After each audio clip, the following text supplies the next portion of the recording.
আমি ব্যবসায়ী ছিলাম, অনেক শ্রমিক ভাড়া করে একদিন একটা কাজ করালাম, সব শ্রমিকের টাকা দিয়ে দিলাম। এক শ্রমিক টাকা না নিয়ে ভাগলপুর কই যে গেছে নিজেও জানি না, ওর টাকা আমার কাছে রয়ে গেল। এই শ্রমিককে আর টাকাটা বুঝাই দিতে পারি নাই।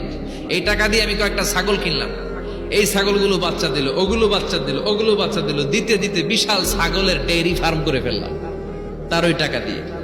এক যুগ 12 বছর পরে সে এসে বলে আমার টাকা ফিরায় দাও। আমি বললাম এই যে ছাগলের ডেইরি ফার্ম পুরোটাই তোমার। সে বলে আতাস্তা জিউ মিন্নি, আমার সাথে ঠাট্টা করো? আমি পাই সামান্য কয়টা টাকা, এক যুগ আগে যে টাকা পাইতাম ওইটা দিলেই চলবে। আমি বললাম ও শ্রমিক, তোমার টাকা দিয়ে আমি ছাগল কিনে ব্যবসা করেছি, ছাগল বাচ্চা দিয়েছে, বাড়তে বাড়তে বাড়তে বাড়তে আজকের বিশাল এই ডেইরি ফার্ম। এই ডেইরি ফার্মের মালিক আমি নই, তুমি নিয়ে যাও। বলার সাথে সাথে শ্রমিক আনন্দে নাচতে নাচতে ডেইরি ফার্ম নিয়ে যায়।